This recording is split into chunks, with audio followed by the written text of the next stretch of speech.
Hello, everyone, and welcome to another week's episode of VNture podcast, brought to you by your hosts Toros113 and MR.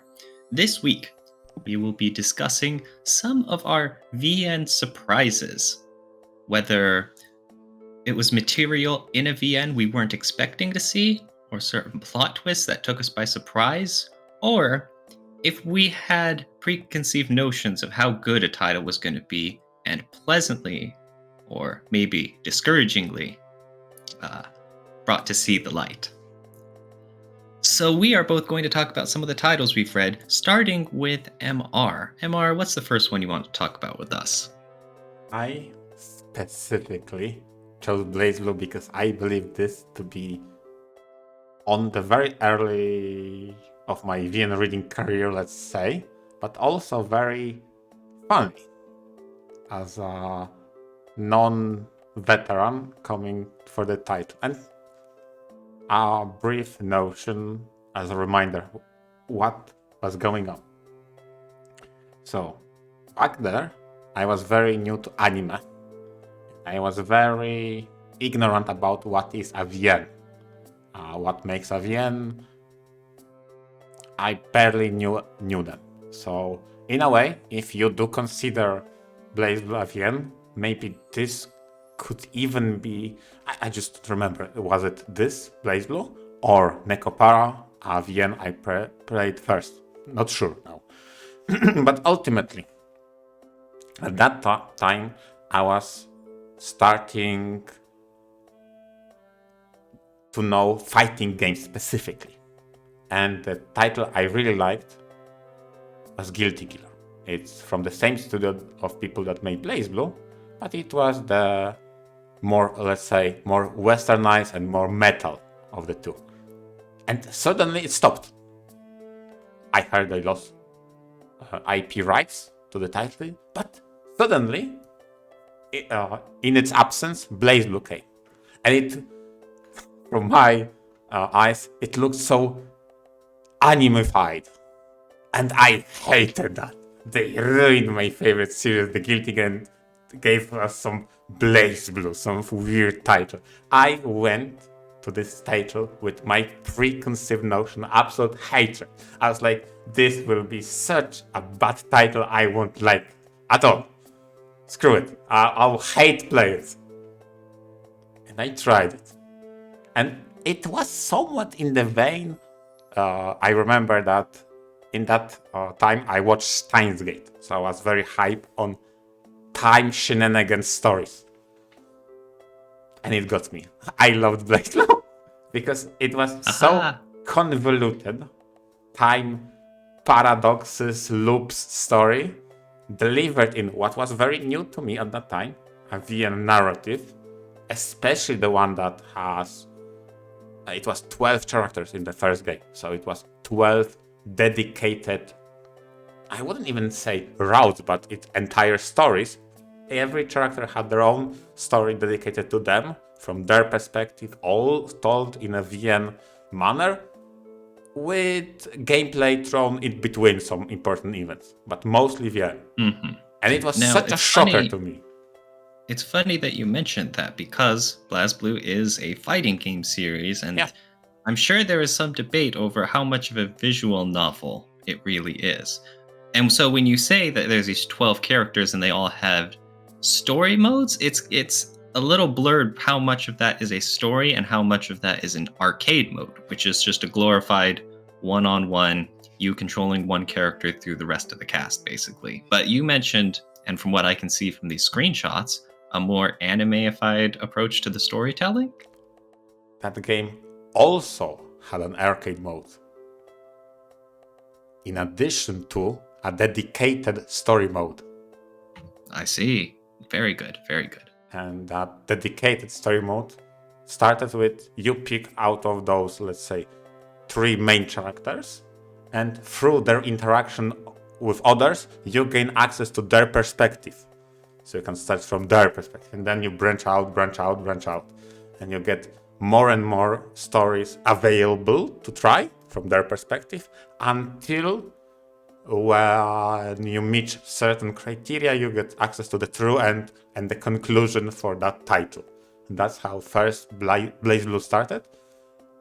And it was just so timey-wimey, crazy, loopy. It just works. And it also helps that it was built on the foundation of a very expansive world that has a very quirky terminology you have to understand to get the concepts that take place in it. It just clicked with me immediately. But again, Well, you're saying you really clicked with all the world building? yes, Yeah. yeah. What can I say? So yeah, it won me over with that. But this is the funniest story I have of how I just approach it with complete hatred. I was all my negative emotions, how they ruined my favorite fighting game, giving some animated version of it. But I'll try it, but I hate it. So I bought it, I brought it home, I played it, and I love it. That's perfect. Aw. In retrospect. Okay.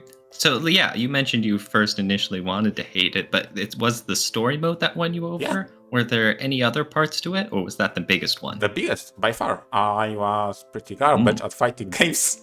So, same here. It was very hard for me to appreciate gameplay and nuance. But the mere fact there is a feedback loop of how can I say, what characters do manifest in their toolkit, and I specifically reference what BlazBlue says. There are drives, and drives are what drives your characters. But it motivates them, and it's their expression of soul. This is all described in lore, and how it manifests. It's you get a special button during gameplay that is just you. So, for example, if you play a robot that likes magnets, drive magnetizes. If you play a character that is a cat girl that pounces around, her drive is jump around. If you play a Grim Reaper who likes to drain life, his drive drain life from opponent, etc., etc. It's just such an interesting thematical concept, in addition to a timey-wimey story that didn't make any sense, and I had so much fun cracking down who came up with that stuff. And I remember to this day, this is the first instance of me pulling my notebook. Okay, I'm going to note all the important events in chronological order. I'll get to the bottom of it. Oh boy. Yeah, so that is some dedication. Yeah. So yeah, and nice. Around 100 hours it took me to beat the story mode, and that was only the first game out of 4. Yeah, there's more, and I'm sure there was all sorts of new story content you could sink your teeth into. Yes, there was. So that's great. You got started on the BlazBlue in there, and it led you into all sorts of other VNs. Exactly. That's a great start. Cool story. It's it's one of my favorites. It's how I got enthralled by how VNs managed to make, in a way, I admit, nonsensical story just intriguing enough for me to persevere and endure and just think about concepts. And this is probably something I really enjoy.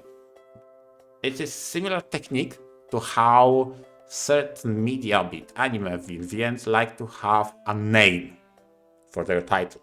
And when they say the name or it manifests, it's like a title drop. BlazBlue very early on established what's a BlazBlue, but the subtitle is the more important part. So for example, first game is called BlazBlue, Calamity Trigger. And you wonder the entire game, what the hell is the Calamity Trigger? And that's a very interesting concept because it's a trend. Every single release has a subtitle that is a concept that you have to figure out, and its core to the story of that title. Those are very good titles. Yeah. And you need a solid story to build off that too. True. So that it doesn't just feel cheap. Yeah, and I mean, in certain places it kind of felt like, but it felt like they came up with excuses how to fix the holes. But then, by the conclusion, by the part 4, by the finale, it pays off if you really remember what was where and what led to another thing. And I had fun deciphering the mad story of that creator. His fever dream. Well, there's something I read lately that I would say is the opposite of complex or convoluted sort. It is a free visual novel just released this past December 2022 called Queen Beast. It caught my eye mostly for the graphics. The art style is very 90s anime. Nowadays, of course, time marches on and art styles develop and whatnot. So when you see something like that nostalgia blast, among the other crowd of titles being released, that really catches your eye, right? I mean, it stands you out. See some, yes, you got the ridiculous character designs, and you've got the big poofy hair and big shoulder pads. Oh god, yeah. It was very funny, so I'm like, okay, I'll check this out. It's free, and there's obviously some love put into it. What I didn't expect was that it would be such a straightforward story. A lot of times you see indie projects and free titles of developers making stuff in their free time. They're mostly concerned about the world building or having a certain twist that they've been bouncing around in their head for years, and now they can finally share it with the world. Those tend to be the emphasized parts, I feel like. But with Queen Beast, instead, it's the normal tale of just a middle-aged Europe fantasy land in feudal times with magic and animals and sword fighting. The main character is a village boy whose sister gets kidnapped, and so he has to travel outside of his simple homeland he's lived in all life in the country and set out on a dramatic fairy tale rescue to catch her again. And if anyone here is familiar with it, it really reminded me of The Princess Bride. And just the way that it's got all the basic tropes of the fantasy fairy tale story. And it had action, and it had mystery, and it had just relaxing downtime and romance, and even some horror and some, intense thriller moments. And I was like, it was just a little bit of everything as this guy's setting off across the realm, getting one step closer at a time. And I didn't really expect this to have such great foundations as it did when I first started reading it. Because honestly, I just picked it up because of the art style, and I just thought it'd be some pretty CGs, and you can just not really focus on the story, because that's usually not what people are focusing on when they see a unique art style. But it hooked me. I was like, oh my goodness, I'm really rooting for Otto to, escape the jaws of death one more time. I mean, and it's like I'm rooting for him to try and find his sister and save her. I mean, that's also surprising in and of itself, that despite such a basic premise, it kept you invested. I mean, as much as you love, world building, for example, my preference is a lot more towards having very structured plots where, early on it establishes what the character wants, and then here are the obvious obstacles along the way, and they set out on this path in life, trying to overcome these obstacles, and they get one step closer. It's the most basic form of story there is, and, it should be the backbone of everything. Sure. But it's not always present in visual novels. Like, you have slice of lifes where a lot of times it's kind of characterized by not having some sort of conflict. It's just the main characters hanging out Yeah. and having fun. And I mean, they do get into everyday problems in life that they have to overcome or fail in, Mm-hmm. comedic fashion. Yeah. But, that kind of stuff I tend to lose interest in, not because of the VN's fault, but just because I need that single little hook to follow, those train tracks to follow along the whole way. And Queen Beast is perfect for something like that, just like the Princess Bride. It's you have the goal, and he's setting out on a journey, and no matter what danger may befall him, he's got to keep going. Yeah. And then, of course, the plot gets more complicated along the way. It's like, Sure. oh, there's deeper machinations at work here. And it's like, oh, how are these going to affect everyone? Yeah, I mean, going back to your example of slice of life and how they avoid conflict and or build from daily struggles. And again, maybe that's my bias, but sometimes that if the conflict isn't natural, like in a fantasy story of rescuing your kidnapped sister, it feels artificial, like an author had to inject some conflict, otherwise the reader would be asleep already. So they come up with, oh no, there will be some exam that will divide you in some way, be it classes or whatever it might entail. And it just feels so contrived. Whereas here, even though the base premise is so basic, the foundation is so solid you can't not root for the guy. Yes, I hope you get your sister back. Go you. Rock on, Otto. Exactly. So yeah, that's Queen Beast. I wasn't expecting all that much, but it proved me wrong, and I am super happy I read it. I would definitely recommend it to everyone else. Damn, that's You too, MR. That's a solid recommendation, and I see you are merciless when it comes to my backlog.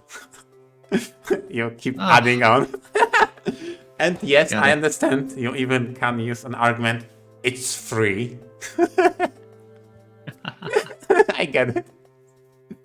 Oh, come on, that's the greatest selling point for anything. It is FREE free. Yeah, and given that some of the titles I fondly remember are free, for example, Katawa Shoujo, like you can find gems there. So yeah. Let it be known, I'm writing down Queen Beast is officially in backlog. Let's go. All right, but what about you, Amar? You got any other success stories under your wing? I do, and it is different success story than BlazBlue because this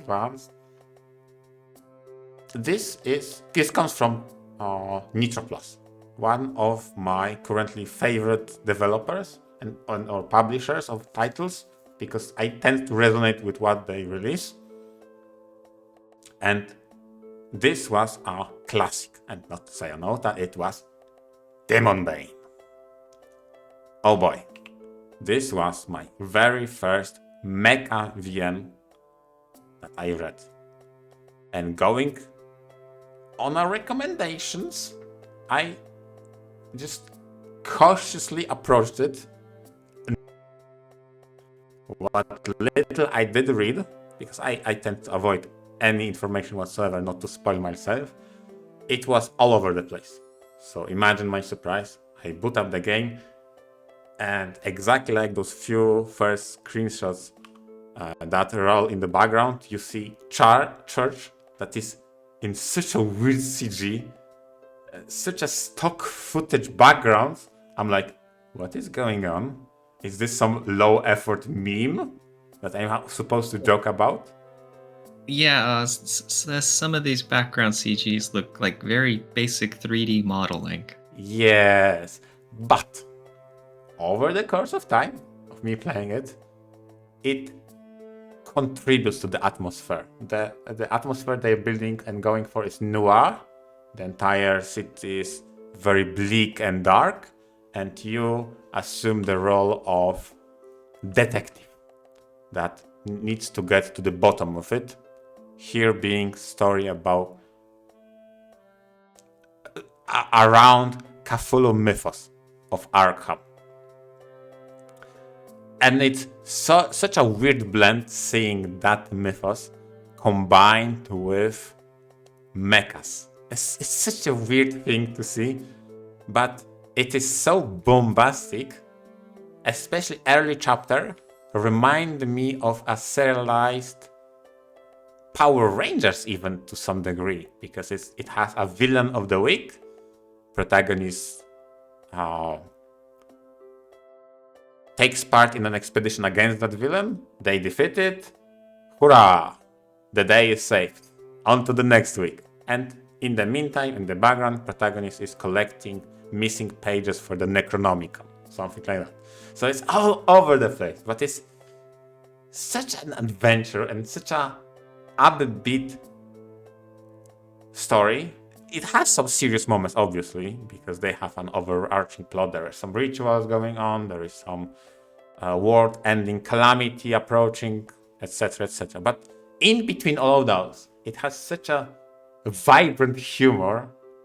You just can't stop laughing, especially the early villains are such a good comedy obstacles for the protagonist. I remember this day specifically, they made an arc about bootlegs. Okay? So imagine this is a recurring villain of the week that comes up with a different mech or different kind of creature to oppose the protagonist. And at some point he's like, damn it, this Demon Bane is too good. I just can't keep up with it. So let me copy it. I'll make a bootleg. So, okay. It arrives. The whole mecha? Yeah, the approaches the evil Demon Bane. And protagonist like, you cannot name your mecha Demon Bane. And the antagonist says, no, it's Demon Pain. And I'm laughing. What a dumb pun. Yeah, I'm just so copied the dude's robot and stole his name. He's like, this is how I win. Yeah, so this game it was such a treat. And to this day, I don't know if I like it for the mecha, for the humor, for the Cthulhu mythos they incorporated for H.P. Lovecraftian stories. I don't know, but it was such a weird blend. Damn it, I just love it. And it made me more confident in in Nitro Plus titles released in Just, by the way. But to this day, I'm like, yeah, they have something in their titles I just resonate with. It's such a weird blend of some atmosphere, some topics, but in such a amalgamation that it kind of works. It's hard to describe. It's an experience, I'll give you that. Nice. But you did mention that it has Necronomicon influence, right? Necronomicon is a book that is predominant in the Lovecraftian mythos. Yeah, I should have specified Lovecraftian mythos. Okay, and so usually that's considered, a part of psychological horror and all about fear of the unknown and about people going insane. And so it's really funny how you're describing this right next to all of the humor of the villains of the week getting treated like chumps. And some of those, let's say, more serious villains are insane in an antagonistic way. And they get built up as like the really true evil mastermind kinds. Yeah, but they still have some psychological quirk that kind of resonates with how mentally deranged people can be given that mythos. Okay. I'm not trying to spoil anything. That's why I'm trying to skip around. Yeah.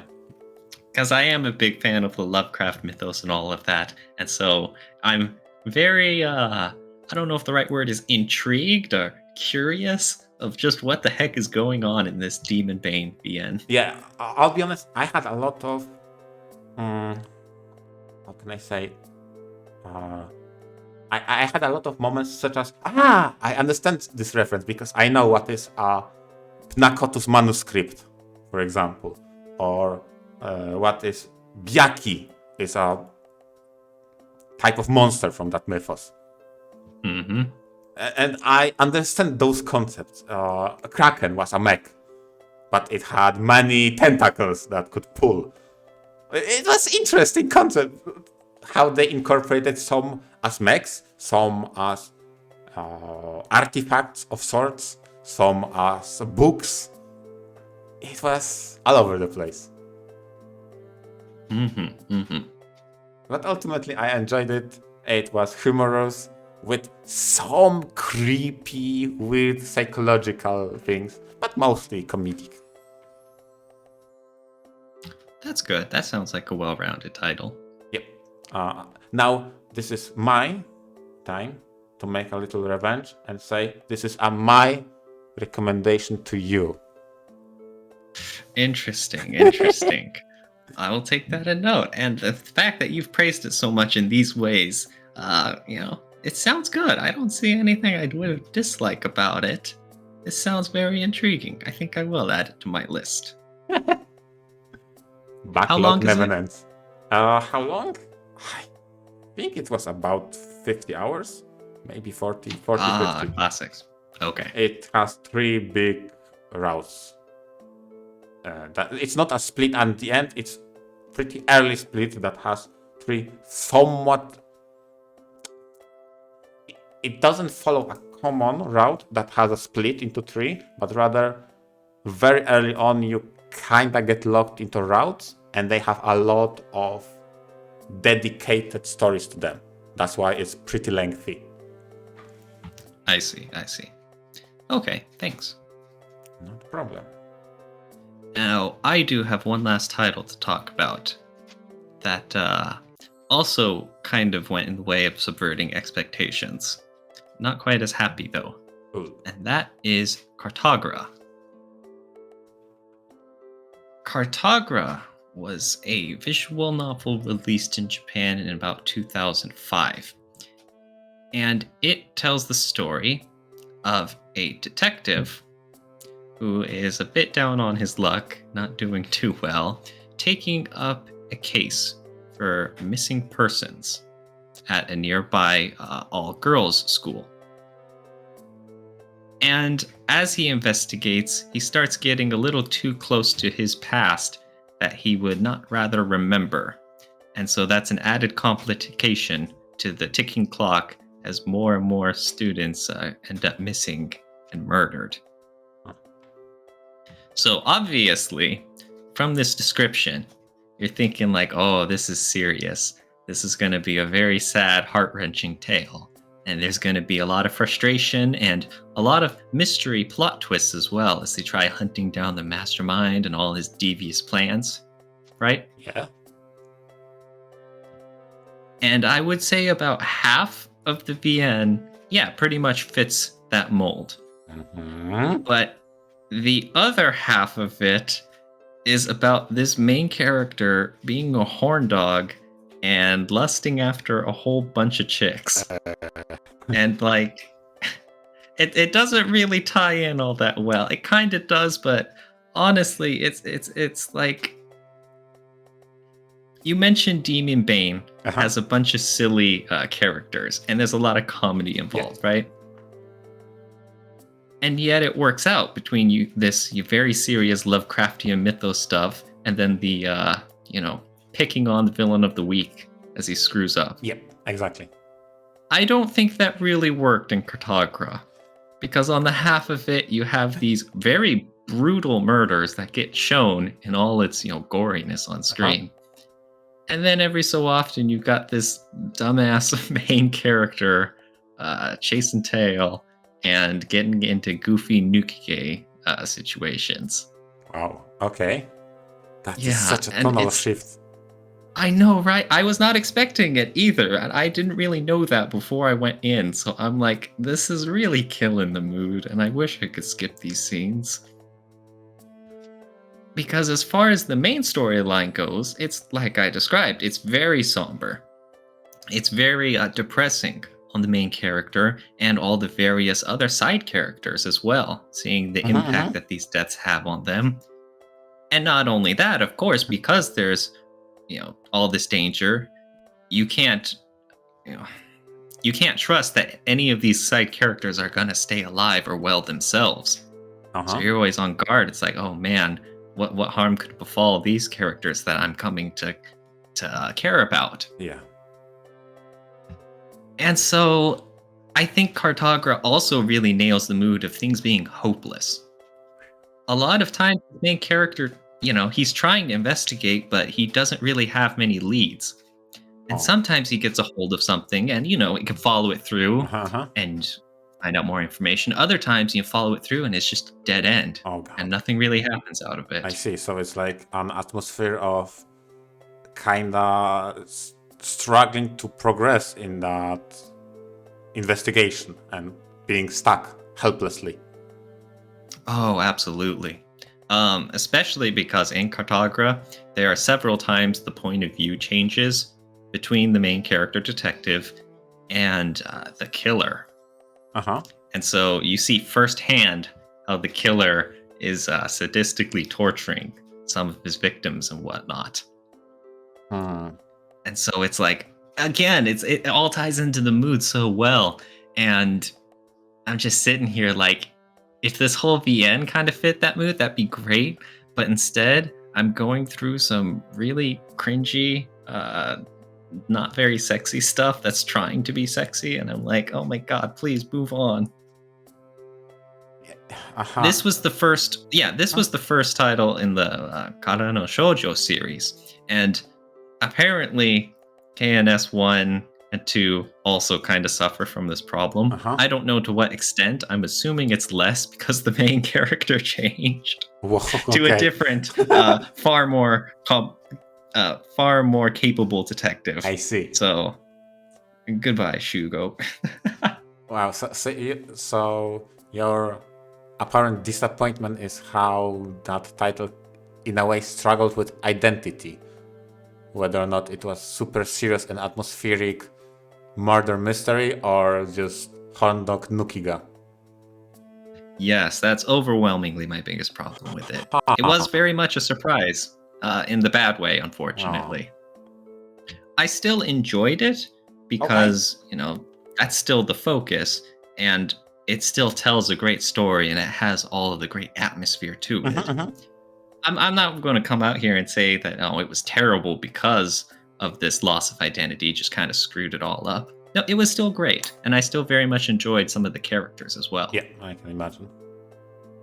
But I just thought it's very funny that you were talking about Demon Bane, and you love rants, and all of these, have that same, flipped sort of tonal voice. And then here I am having read Cartogra, and that one just fell flat on its face. I mean, I did that mention contrast when speaking about rants in the previous episode, and maybe I can bring it to attention even here. It aims for a different atmosphere, even when it's very serious. Collapsing, we need a revolution, and somehow against all odds, because Rance is so childishly impatient. Instead of making revolution in 3 years, he demands it to be done in 2 months. And they hurry up, but because of that, they managed to secure laboratory that was having some experiments nearing completion. So if not for haste, they wouldn't do that. They couldn't manage to do that. And during the entire process, it was very important to be very sneaky, very subterfuge, because revolutionary force is very small. Yet somehow, when Rance heard that the diversion force on the other side of the country is led by hot officer, he said, okay, I'm on diplomacy mission. Bye. See you in a week. See, I mean, that's for comedy, you know? And obviously his excuse was, I'm delivering orders. Remember to be steadfast and defend this territory. And that was his obvious excuse. Obviously, that's not his purpose there. Creative rule breaking. Yeah. And, everything works out in the end. Exactly. See, that's the kind that works. It's not really working in Cartogra. Oh well. Yeah, because I think when you're building that serious drama, mystery of who did it, what will happen, will we ever know who did it? What happens to those characters? Are they safe? Will they disappear? And then it's time to find some Nuki game elements out of nowhere. Like, what? Huh? H scene. It's like, okay, whatever. Well, anyways, so that's that. Yeah. So on today's episode, we got acquainted with some very surprising takes. Some that surprises more, some less, and some in a very unexpected, good or bad ways. Thank you everybody for listening in, and see you next week. Thank you, everyone.